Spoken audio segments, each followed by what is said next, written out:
సదాశివసమారంభాం శంకరాచార్యమధ్యమాం అస్మదాచార్యపర్యంతాం వందే గురుపరంపరాం.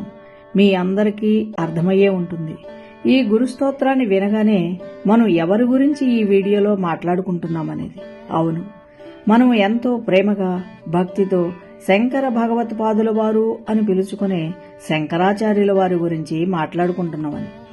దీనికంటే ముందుగా శ్రీ శివసాయి సేవాపీఠం వారి 174వ గురువారపు అన్నదాన కార్యక్రమ వీడియోను చూస్తూ శంకరాచార్యుల వారి గురించి మాట్లాడుకుందాం.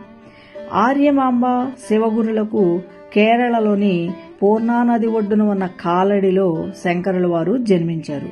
శంకరులు వైశాఖ శుద్ధ పంచమి తిథి నాడు శివుని జన్మ నక్షత్రమైన ఆరుద్రలో జన్మించారు. ఆదిశంకరుల వారి జన్మ సంవత్సరం గురించి కొన్ని భేదాభిప్రాయాలు ఉన్నాయి.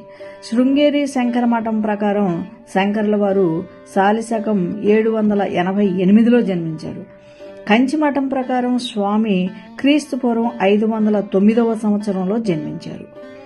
3వ ఏటనే తండ్రిని కోల్పోయిన శంకరులకు 5వ ఏట ఉపనయన సంస్కారం జరిగింది. బాలబ్రహ్మచారిగా శంకరులు ఒకరోజు భిక్షాటన చేస్తూ ఒక పేదరాలి ఇంటికి వెళ్లి భిక్ష అడగగా భిక్ష వేసేందుకు ఏమీ లేక తన ఉపవాసాన్ని విరమించటం కోసం ఉంచుకున్న ఉసిరికాయను దానం చేసింది. దానికి చలించిపోయిన శంకరుల వారు అశువుగా కనకధారా స్తోత్రాన్ని చెప్పారు. ఆ కనకధారా స్తోత్రంతో పులకించిపోయిన లక్ష్మీదేవి అమ్మవారు బంగారు ఉసిరికాయల వర్షాన్నే వర్షింపచేసింది.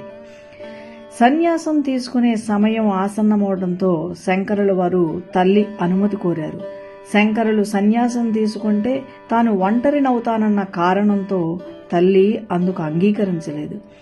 ఒకరోజు శంకరుల వారు పూర్ణానదిలో స్నానం చేస్తుండగా ఒక మొసలి కాలు పట్టుకుంది. సన్యాసం తీసుకోవడానికి అంగీకరించమని, ఆ విధంగా మరణించే సమయంలోనైనా తాను సన్యాసిగా ఉంటానని తల్లిని కోరారు. దానికి ఆమె అంగీకరించింది. దీనిని ఆతురన్యాసం అనంటారు. సన్యాసిగా మారే మంత్రాలు జపిస్తుండగానే ఆశ్చర్యకరంగా మొసలి శంకరుల వారిని వదిలేసింది. తల్లి అనుమతితో సన్యాసం స్వీకరించి శంకరుల వారు భారతదేశ యాత్ర మొదలు పెడతారు.